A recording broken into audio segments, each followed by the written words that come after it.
Donc, il s'agit de l'exercice réservé aux élèves qui ont choisi la spécialité mathématique.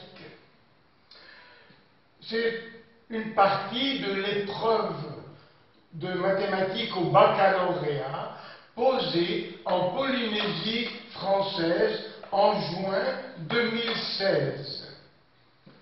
Voilà. Le film d'aujourd'hui, je lui ai donné le numéro 39. Et tout ce qui est écrit au tableau, vous pouvez le relire sur le manuscrit à partir de la page 1439. Voilà, j'ai tout dit et maintenant je commence à vous lire, à vous présenter les exercices et à les corriger au fur et à mesure. Pour chacune des 5 propositions, dire si elle est vraie ou fausse. Et bien sûr, démontrer, ça veut dire justifier votre réponse. Alors, première proposition. Dans le plan complexe, muni d'un repère orthonormé, d'ailleurs, d'après moi, ce petit bout de phrase est en trop, parce que par définition, un plan complexe, c'est un plan qui est muni d'un repère orthonormé.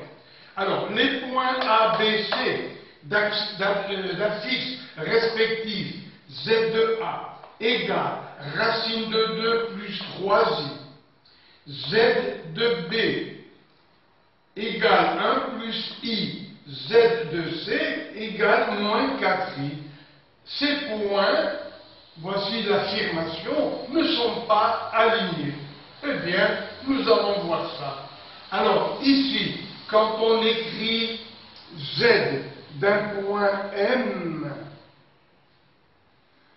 égale X plus Y, X est représenté par l'abscisse et Y par l'ordonnée dans le plan complexe, c'est-à-dire, voilà, le plan muni d'un repère orthonormé.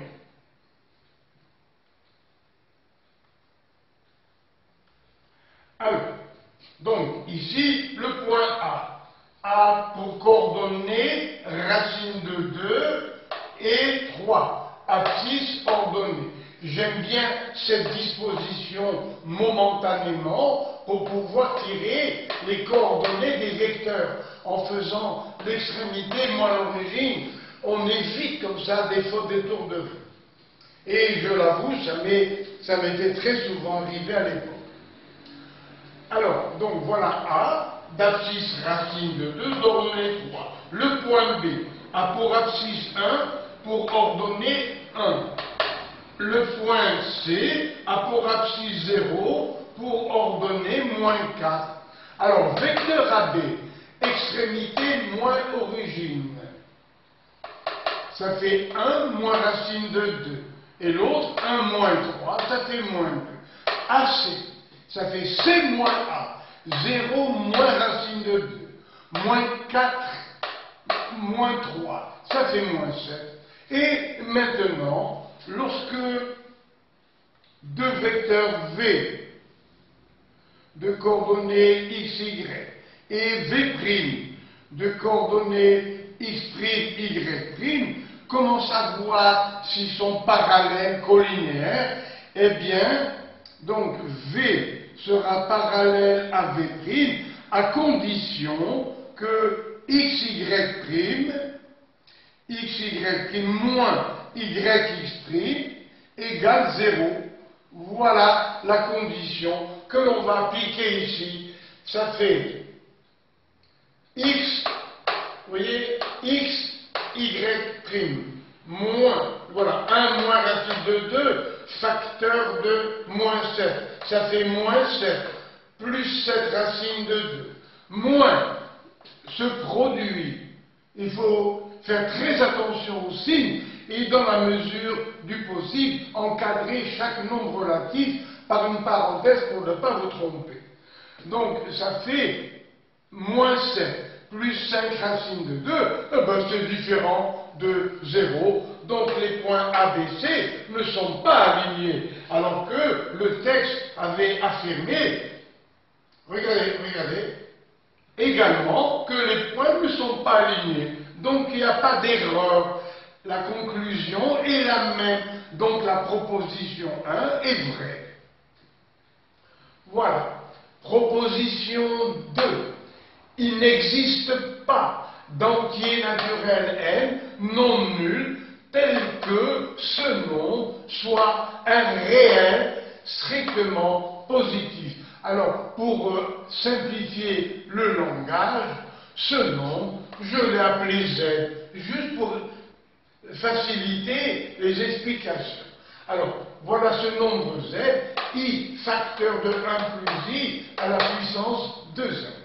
Eh bien, on a le droit pour la démonstration, de donner un contre-exemple, c'est-à-dire un exemple qui est le contraire de ce qui est affirmé. Alors, prenons n égale 4. 2 fois 4, 8. Donc Z égale I, facteur de 1 plus I à la puissance 8. Ça fait I8 que multiplie 1 plus I puissance 8. Alors, I puissance 8, c'est I au carré à la puissance 4. I au carré, c'est moins 1 à la puissance 4, ça fait plus 1. Après, 1 plus I, on met racine de 2 en facteur. Facteur de 1 sur racine de 2, plus I fois 1 sur racine de 2. Et on reconnaît cosinus pi sur 4, plus I sinus pi sur 4. Dans l'écriture trigonométrique et exponentielle, on va écrire 1 plus I égale racine de 2, exponentielle I pi sur 4. Mais, on a dit, prenons n égale 4, 2 fois 4, 8. Alors, on va, voyez, pour avoir Z, ce morceau, on va l'élever à la puissance 8. Ce racine de 2 puissance 8, ça fait racine de 2 au carré puissance 4. Au carré, ça fait 2. 2 puissance 4, ça fait 16. Et ici, eh bien, exponentielle I pi sur 4 à la puissance 8, ça fait exponentielle I 8 fois pi sur 4. C'est-à-dire, 8 pi sur 4, ça fait 2 pi. Exponentielle I de pi. Alors, exponentielle I de pi, ça fait cosinus de pi plus I sinus de pi. Cosinus de pi est égal à 1 parce que 2pi a pour extrémité 0, la même que 0. On dit que c'est équivalent. Bien sûr, je ne vais pas vous dire 0 égale 2pi. Non, mais 0 et 2pi sont équivalents pour donner l'abscisse et l'ordonnée de ce point, 2pi. Cosinus de pi, ça fait 1. Sinus de pi, ça fait 0. Donc, vous voyez que exponentielle I de pi, ça fait 1. Donc, ce produit est égal à 16. Voilà. Et le premier nombre, I puissance 8 vaut 1. Facteur du deuxième nombre, qui est égal à 16, finalement, Z égale 16, et il est bien positif, vous voyez. Alors, quelles sont les éventuelles autres valeurs de n? Tous les multiples de 4, puisque 4 est un contre-exemple dans la puissance, tous les multiples de 4 seront des contre-exemples également. Donc, l'affirmation 2 est fausse, parce que on nous a dit il n'existe pas d'entier naturel n. Et voilà, en voilà un. Et il y en a une infinité qui sont tous les multiples de 4. Donc, l'affirmation 2 est fausse. Passons à la géométrie. Proposition 3. Le plan BDL. Alors, nous avons un cube. Et sur l'arête EF, on a pris un point L. Et ça nous a servi, vous voyez, à dessiner un plan, le plan BDF, qui va couper le cube. Et l'affirmation est la suivante. Le plan BDS, le voilà, vous voyez, coupe le cube suivant un triangle. Bien. Alors, vous voyez, je suis là pour vous faire des rappels, il ne faut pas m'en vouloir. Alors, rappel, voilà deux plans parallèles, coupés par un troisième. Alors, théorème, si deux plans parallèles, si deux plans sont parallèles, tout plan qui coupe l'un, coupe l'autre.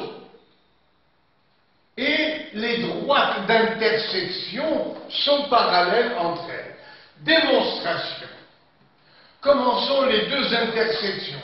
Premièrement, elles sont toutes les deux dans le même plan R. Deuxièmement, elles sont aussi dans P et Q. Or, P et Q sont parallèles, ils ne se couperont jamais. Donc, X, Y et V ne se couperont jamais. Donc, voici deux droites. Voilà deux droites qui sont dans un même plan et qui ne se couperont jamais, alors elles sont parallèles. Parce que dans l'espace, voilà, regardez, voilà deux droites qui ne se couperont jamais, mais elles ne sont pas parallèles. On dit qu'elles sont quelconques. Pour qu'elles soient parallèles, il faut qu'elles soient dans un même plan et qu'elles n'aient pas de point commun. Attention, méfiez-vous. Ce n'est pas comme en géométrie plane. Bien. Alors,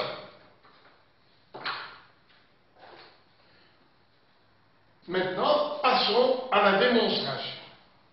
Alors, regardez ici.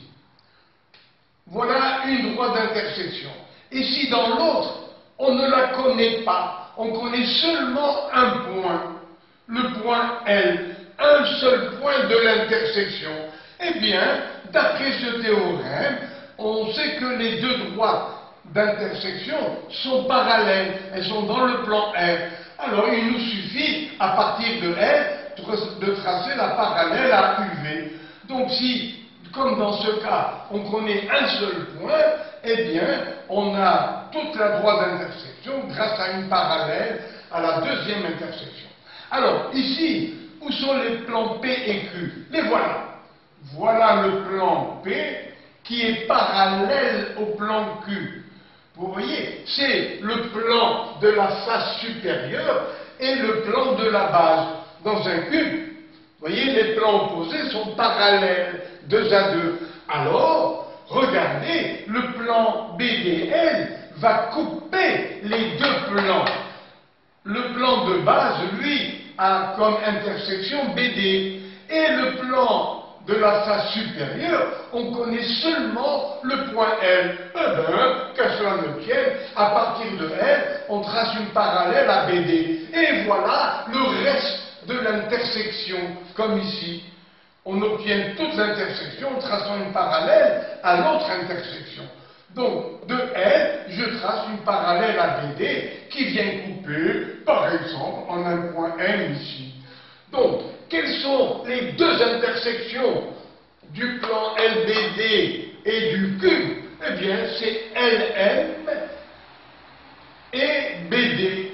Et si on dessine, vous voyez, le contour LMBD, ça nous donne un trapèze, parce que les deux droites sont dans un même plan, LM est parallèle à BD, et quand on joint les côtés obliques, on obtient un trapèze.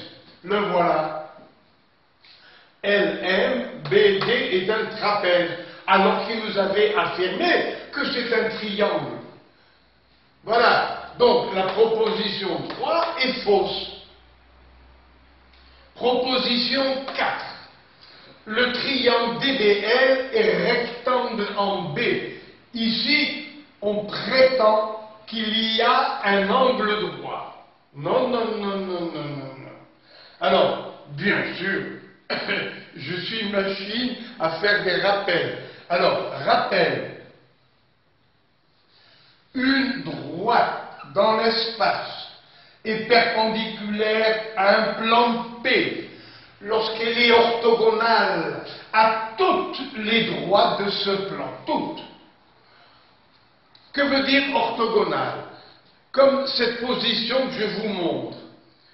Voilà, dans cette position, on dit qu'elles sont orthogonales. Ça veut dire que si on trace une parallèle, passant par un point de l'autre, alors là on obtient un angle droit. Mais si les deux droites se coupent, vous voyez, à 90 degrés, alors on dira le mot perpendiculaire à condition qu'elles se touchent. Si elles sont orthogonales dans l'espace, ça veut dire que si par un point de l'une on trace une parallèle à l'autre, alors on aura un angle droit et avec la parallèle, la première sera perpendiculaire. Alors, une droite est perpendiculaire à un plan par définition lorsqu'il est orthogonal à toutes les droites du plan. Mais théorème, pour qu'une droite soit perpendiculaire à un plan, et bien sûr, on ne va pas vérifier qu'elle est orthogonale à toutes les droites. Donc, on démontre qu'il suffit que la droite soit orthogonale à deux droites, x, y et uv du plan P. Deux droites, vous voyez, séquentes du plan. Alors, une théorème, une droite D est perpendiculaire à un plan lorsqu'elle est orthogonale à deux droites concurrentes de ce plan. Pourquoi le mot concurrent? Eh bien, prenons comme plan maintenant le plan du tableau. Voilà, mon plan, c'est le plan du tableau. Voilà deux droites parallèles entre elles et une autre qui vient les couper à angle droit. Donc D est perpendiculaire à delta 1 et perpendiculaire à delta 2.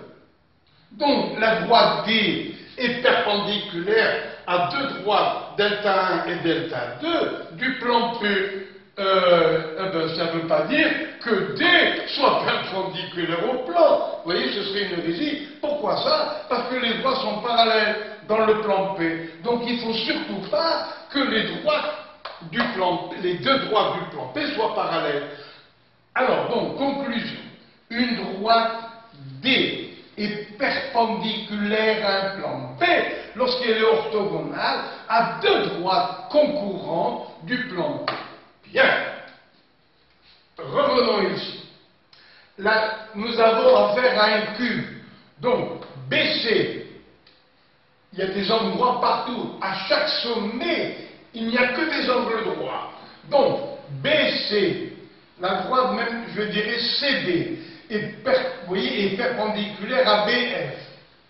Après, la droite CD est perpendiculaire à l'autre arête. Vous voyez que chaque arête est perpendiculaire aux deux autres. En particulier, allons-y, CD perpendiculaire à FB et CB perpendiculaire à BA dans l'espace. Hein? Vous voyez? Donc, CB est perpendiculaire au point B, à BF et à BA. Donc, CB est perpendiculaire au plan FB à E. Ouais. Donc, c'est la droite BC qui est perpendiculaire au plan FB à E, qui est du côté latéral à gauche.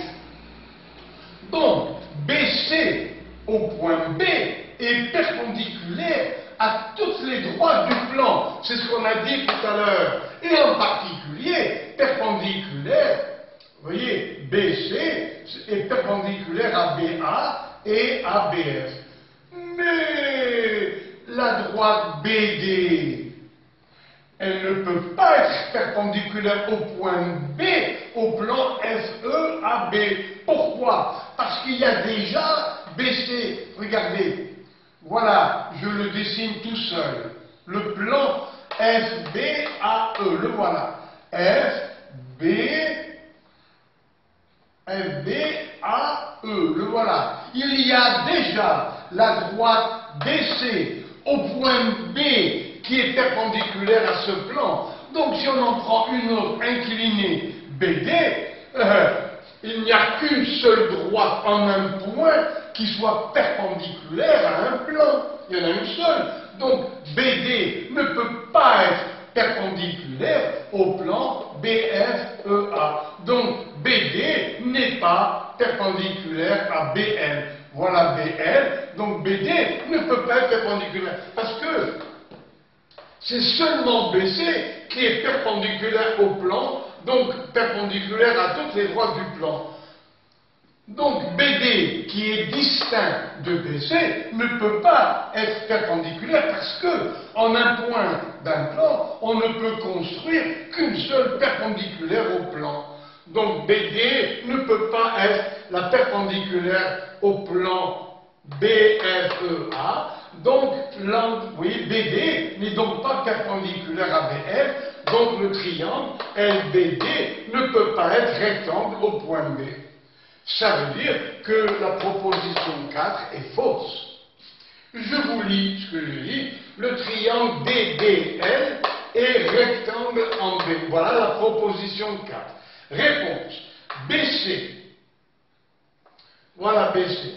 Perpendiculaire à BF. BC. Perpendiculaire à BA. Donc, BC est perpendiculaire au plan ABF. Donc BC sera perpendiculaire à BL. BC sera perpendiculaire à toutes les droites de ce plan, en particulier à BL. BC est l'unique perpendiculaire au point B au plan ABF. L'unique. Donc BD, qui est distinct, n'est pas issu de B, attention, hein. À partir d'un point, il n'y a qu'une seule perpendiculaire à un plan. Donc, BD ne peut pas être BD, qui est distinct de BC, n'est pas perpendiculaire en B au plan ABF. Donc, BD n'est pas perpendiculaire à BL. Ça veut dire que BBL n'est pas rectangle au point B. Donc, la proposition 4 est fausse. Eh bien, nous allons passer à la proposition 5. Mais la proposition 5 est sur l'autre tableau. Alors il faut que je me prépare.